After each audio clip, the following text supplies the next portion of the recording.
आवाज़ की दुनिया के दोस्तों, कल जब वो अपने कमरे में आया तो आते ही आते ही उसके मुंह से जो निकल रहा था कि जो समय आने वाला है वो आज ही आ गया क्या।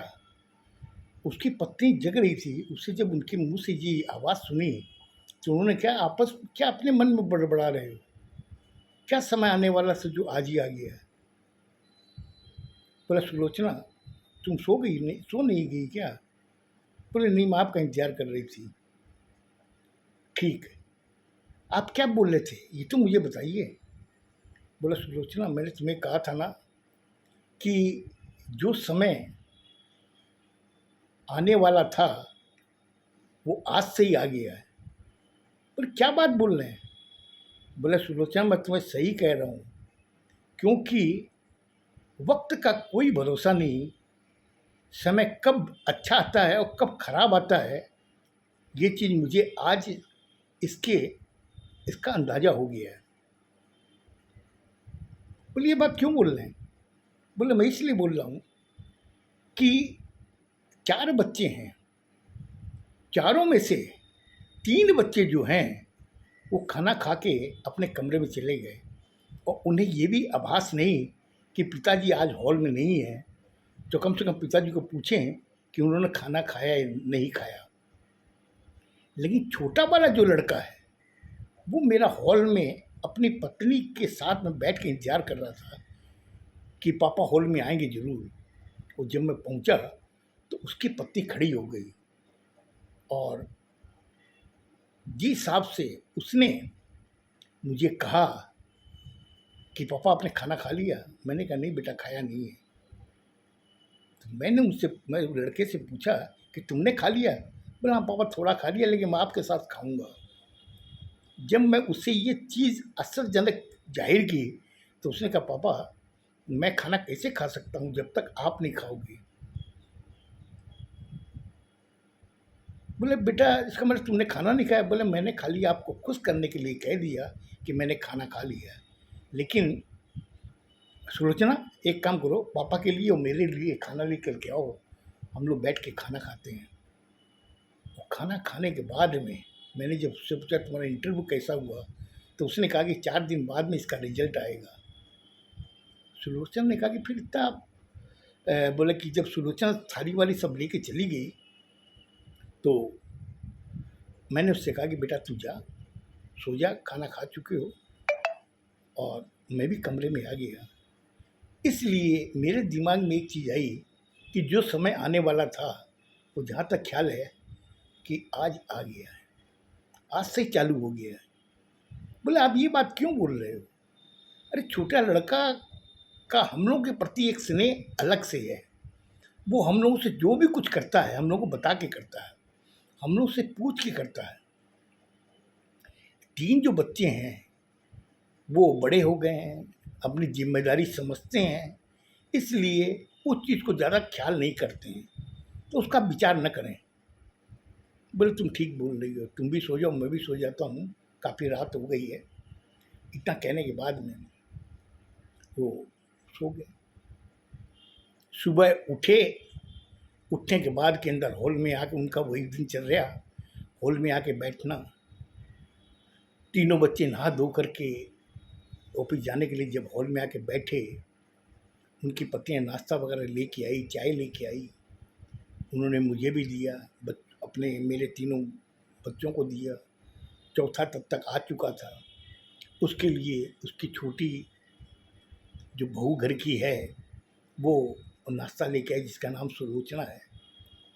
सब लोगों नाश्ता कर रहे थे तो बड़े वाले लड़के ने कहा कि पापा आपसे एक डिस्कस करना है। बोला, बोलो क्या बात है बेटा, क्या डिस्कस करोगे। बोले, पापा बात ये है कि मेरी कंपनी ने मेरा प्रमोशन किया है और मुझे कहा है कि बॉम्बे वाली ब्रांच संभालने के लिए, और प्रमोशन भी दिया है कि वहाँ पे कंपनी का फ्लैट होगा और मुझे वहाँ का कारोबार पूरा संभालना है।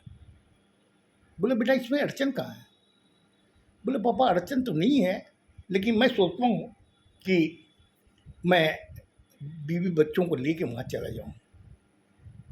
बोले, तुम ये बात अपनी मम्मी से पूछ, वो जैसा बोलती है वैसा तू कर ले। मेरी तरफ से न तो ना है ना हाँ है। इतना कहने के बाद में उसने सेकंड वाले लड़के से पूछा कि बेटा तेरा क्या प्रोग्राम है। बोले पापा मुझे भी काफ़ी दिन से आपको कुछ बताना था, लेकिन मैं बता नहीं पाया किसी वजह से। आज मैं आपको बता रहा हूँ कि पापा मैंने पटना में मेरे जो ससुराल है वहीं पास में मैंने एक फ्लैट लिया है, और मैं सोचता हूँ कि वहीं पे मैं शिफ्ट कर जाऊँ, और वहाँ पे मुझे नौकरी भी मिल गई है। मेरा अपॉइंटमेंट लेटर आज ही आया है, कल आया था, तो मैं आपको दिखाता हूँ, देखिए। उन्होंने कहा कि यथाशीघ्र आप ज्वाइन कर लें कंपनी। उसने बड़ी देर तक दोनों की बातें सुनी, फिर उसने कहा कि तीसरे वाले से बेटा अब तेरा क्या प्रोग्राम है। नहीं पापा मेरा कोई प्रोग्राम नहीं है, मैं तो ये सोच रहा हूँ कि मेरे ससुराल में बहुत बड़ा बिजनेस है, और वो बहुत दिन से मुझे बोल रहे हैं, मेरी पत्नी भी बोल रही थी कि क्यों ना वहाँ पे आप शिफ्ट कर जाएं ससुराल में, और वहाँ पे बहुत बड़ा बिजनेस है, उनको कौन संभालेगा, तो आप अगर चले जाओगे तो पापा को सहारा मिलेगा। तो पापा आप क्या कहते हैं। उसने कहा कि देख बेटा ये सारी जिम्मेदारियां घर की जो है वो मैंने तेरी मम्मी को दे रखी है, तू मम्मी से सलाह मशवरा कर ले। मैंने इससे जो कहा वही मैं तुम्हें कह रहा हूँ कि मेरी तरफ से हाँ भी है और ना भी है, जैसा तेरी मम्मी कहेगी वैसा तुम कर ले। उसके बाद में फिर छोटे वाले से पूछा कि बेटा तेरा क्या प्रोग्राम है। छोटे वाले ने कहा कि नहीं पापा ऐसा कोई प्रोग्राम नहीं है मेरा, मैं 2 दिन का इंतजार कर रहा हूँ, मेरा नौकरी लग जाती है तो मैं आपके साथ ही रहूँगा यहीं पे क्योंकि आप 66 साल के हो चुके हो, और मैं ये चाहता हूँ कि मैं आपके साथ ही अपना जीवन गुजारूँ, क्योंकि जो आपने 66 साल का जो अनुभव लिया है वो मैं आपसे ग्रहण करूँ, वो अनुभव आपसे लूँ ताकि मैं जीवन में सफल हो सकूँ। तीनों भाइयों ने जब इसकी बातें सुनी,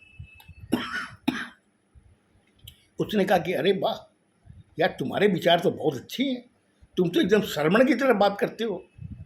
श्रवण अपने माता पिता के लिए सब कुछ करता था, और तुम भी ऐसी भाषा बोल रहे हो।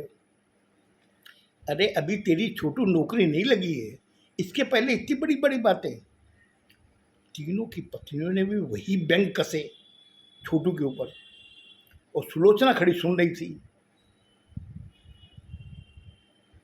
उसने कहा कि आपको क्या देरी नहीं हो रही क्या। सुलोचना ने जब अपने पति को ये बात कही तो उसने कहा हाँ सुलोचना मुझे मेरे एक दोस्त के पास जाना है, कि उसने मुझे एक इंटरव्यू के लिए बोला था, तो मैं उससे ही बात करता हूँ, 2 जगह दूंगा, कहीं ना कहीं तो मेरी नौकरी लगेगी। इतना कह के उसने कहा पापा मम्मी मुझे इजाज़त दीजिए, मैं जा रहा हूँ मेरे दोस्त के पास मिलने के लिए। बोला हाँ बेटा तू जा। तब तक तीनों ने कहा कि भाई हम लोग भी जा रहे हैं, हम लोग को इसमें देरी हो जाएगी, कि हम लोग का ये प्रोग्राम जो है वो हम लोग सेट भी करना है, घर में पैकिंग वगैरह भी करनी है। हम सोच रहे जैसा शीघ्र हम लोग यहाँ से प्रस्थान कर जाएं। बोले ठीक है बेटा एक काम करो तुम लोग जाओ ऑफिस, शाम को बैठ के बात करेंगे। तब तक तीनों बच्चे और छोटू पहले निकल चुका था, तीनों बच्चे निकल गए। अब बहुएँ अपने कमरे में चारों के चारों जाके वहाँ बैठ गई। इतनी देर में ही छोटी वाली आई, आके कहा कि पापा आपने नाश्ता भी आज ढंग से नहीं किया। नहीं बेटा मैंने नाश्ता आज कर लिया है, आज इतना नाश्ता किया है कि मुझे लगता है कि महीने 2 महीने खाने की मुझे ज़रूरत नहीं पड़ेगी। बोले पापा ये ऐसी बातें क्यों बोल रहे हो। नहीं बेटा ऐसे ही मैंने कह दिया है, क्यों आज मेरी इच्छा भी नहीं था खाने की। ठीक है बेटा तू जा जाके रेस्ट कर। जब वो चली गई तो उसने फिर अपनी पत्नी से कहा कि मैंने तुम्हें कल क्या कहा था, जो समय आने वाला था वो आ चुका है कल से ही। आज तुमने बच्चों की जो इच्छाएं समझ में आई तुम्हारे। और वो क्या जवाब दे, वो खाली रमेश को देख रही थी, और रमेश उसे कह रहा था कि आज शाम को इनको लेके बैठूंगा, इनसे बातें करूंगा कि ये जो घर है इसका क्या होगा।